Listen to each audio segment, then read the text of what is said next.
On April 28, 1961, the President of the United States, John F. Kennedy, in a message to the American public, said in part that common prudence demands that we take all necessary measures to protect our homes, our institutions, and our way of life so that they may survive should an enemy thrust war on us.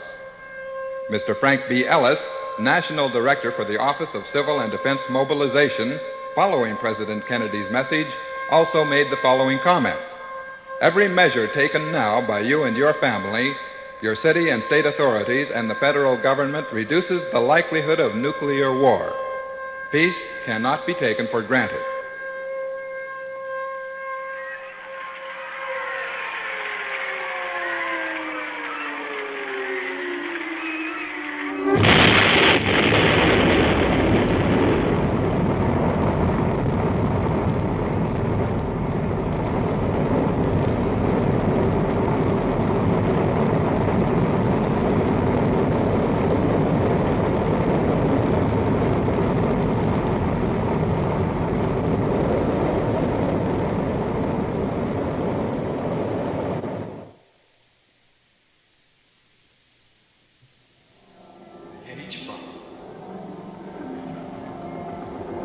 The H-bomb. The H-bomb.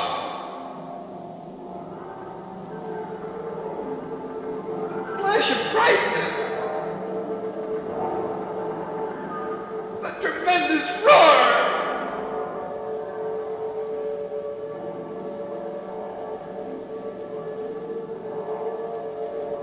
And I, the complacent American, thinking that no one would ever dare attack an American city. And I told my friends that nuclear war, this would never happen. But it did. I always thought I was a good American. Patriotic and civic. But I was wrong. I failed myself and my country.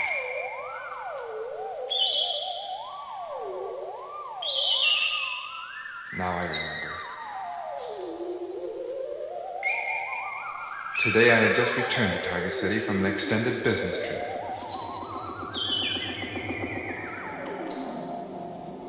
Now I can see how my complacency caused my death. I can see people alive in the fallout shelters. Had I learned the rules as set forth by the Office of Civil Defense, I would be alive and in that shelter now. You have only one chance, never two. How simple it looked. Those who knew what to do and where to go are still amongst the living. I had my opportunity. But I was the complacent American. And I said this city where I died would never fear nuclear attack. After all, this is the USA. I'm going to try and retrace the events that took place, to see how my unpreparedness and my lack of readiness caused my death.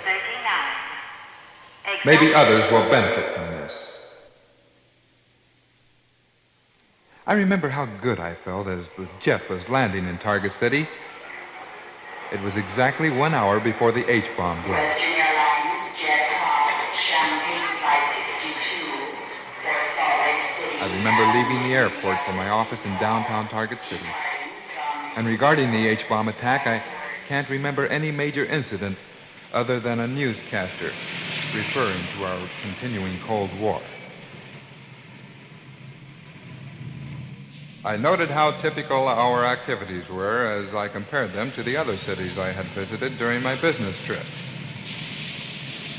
First, the suburbs and our new housing projects under construction. Then, entering the residential area, everything seemed to be its normal self. Just as I approached the elementary school, I remember the noontime bell ringing. The children rushing, playing games while on their way home for lunch. Those poor children. Where are they now? Entering our new multi-million-dollar freeway, first the high-speed traffic. Drivers speeding and hurrying for no other reason than speed itself. Then the accident. The skidding of tires and clash of metal is so vivid in my memory.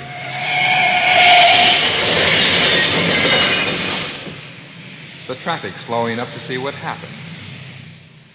The driver, seeing the accident, becomes somber. Not driving fast now. But in a few minutes, they have forgotten the accident and again begin to speed.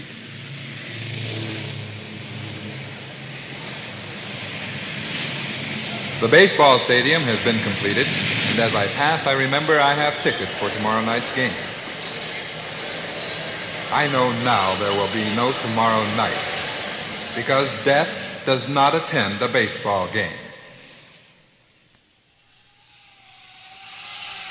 The fire at the interchange as I turned off the freeway, the fire and all that fire equipment responding.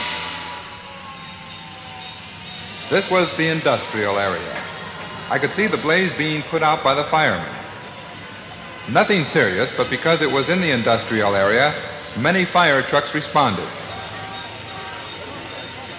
All this excitement caused by this blaze, I can see, is only a grain of sand compared to the horrors of the H-bomb.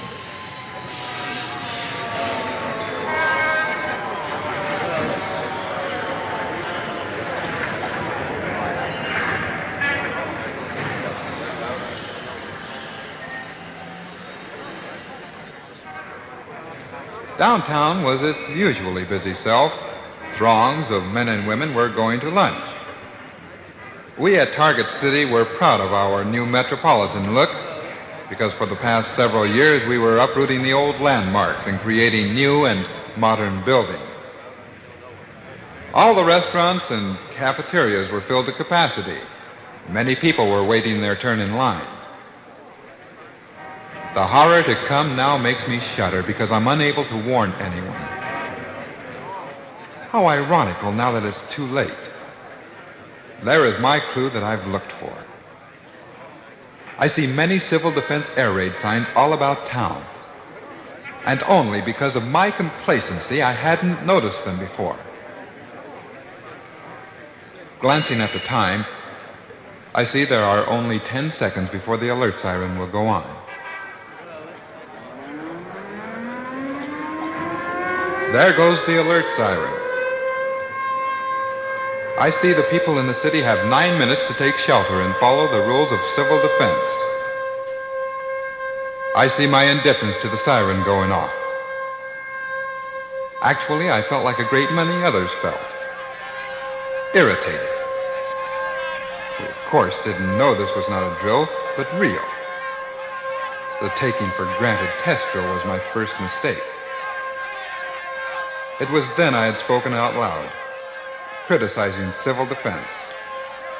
I had said, "Now can't those civil defense guys sound that siren some other time? Here it is in the middle of the lunch hour and those guys have to test the equipment now." And then I remembered a civil defense meeting I had promised to attend. And I told Helen, my wife, what a waste of time. Besides, I was going to bowl that night anyway. So I bowled and never did get to learn anything about civil defense. But then I remembered saying, as the siren sounded, "Wait a minute. This isn't a test day. They usually test near the end of the month. Why, they didn't even announce they were going to test today." I remember seeing a driver in his panic slamming his brakes on, causing a series of accidents. The streets suddenly became packed with cars, trucks, and buses. But entirely soon, all those cars just piling up against each other, just wrecking each other. A panic, a hysterical look in people's eyes. Everybody pushing and shoving each other. No one knew what to do or where they were going.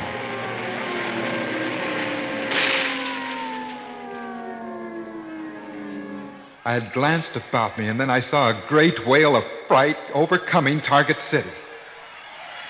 How those people were bursting from every building. Sidewalks began to blacken with thousands of men and women gripped in sheer terror and panic.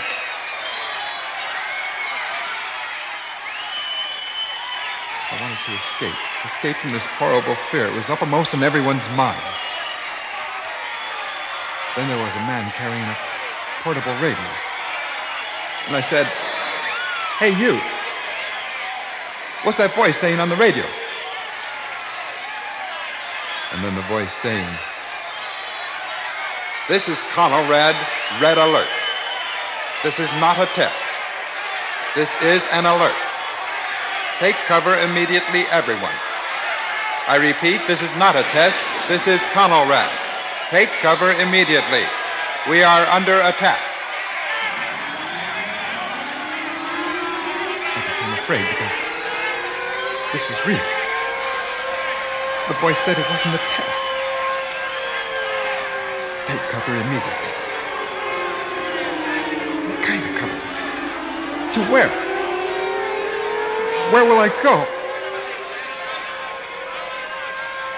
I wished then that I had attended the civil defense meeting. I've got to get home. My wife, my children.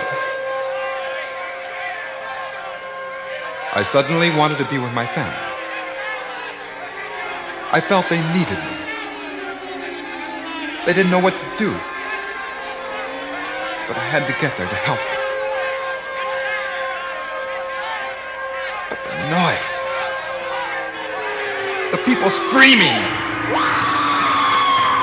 Lady, please stop screaming!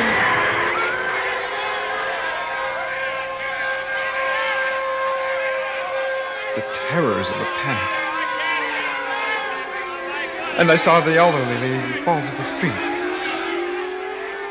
And people in their raving and panic use her body as a stepping stone to climb over vehicles.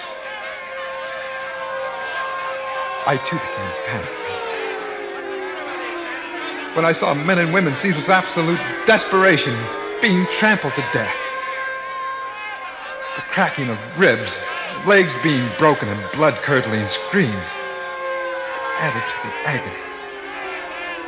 Their shrieks were wild and uncanny, creating a scene that only mass assassination could describe. What shall I do? What shall I do?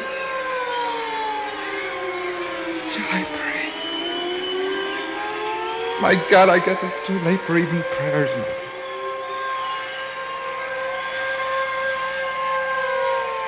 Then the sirens would rise and then fall slowly. Then they would warble like enraged demons. Then it happened. The beginning of our end.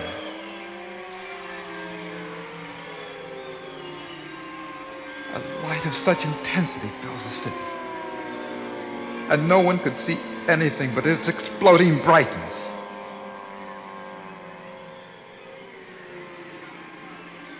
Flash of light! I can't see! So bright!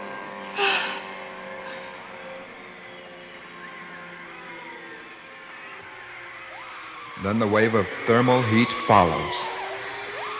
The temperature rises to thousands of degrees. Our city was on fire.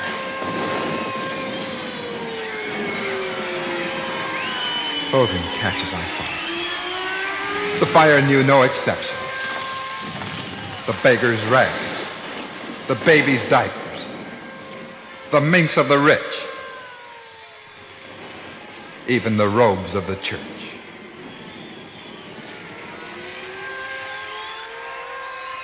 Then came the fighter's fist, a horrible blast causing all in its path to disintegrate. The new buildings that cost Target City many millions and was so proud of become liquefied. In a matter of seconds, they slide to the earth, gone forever. I remember how the siren was bursting into my brain, how it sounded as it began to stop. The gurgle of a death rattle. But silence did not follow. The awful heat. And I couldn't see. I couldn't stand it. The smell. The terrible, rotten smell of burning flesh. I felt so sick.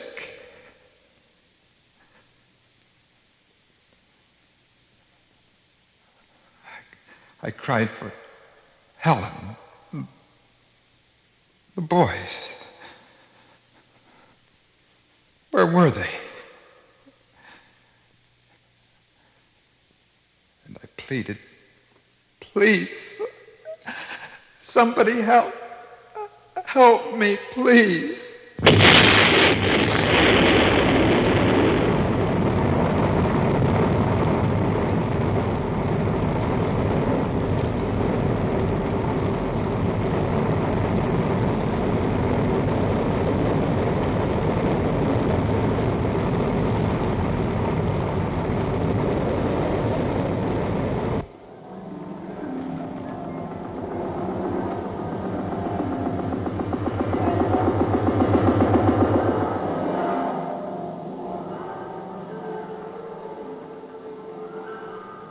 Now I can see how my complacency caused my death. I see people alive in the fallout shelters. Had I learned the rules of self-survival as set down by the Office of Civil Defense, I would be alive and in that shelter now. You have only one chance, never two. How simple it looked. Those who knew what to do and where to go are still amongst the living. I had my opportunity. But I was the complacent American. And I said this city where I died would never fear nuclear attack. After all, this is the USA.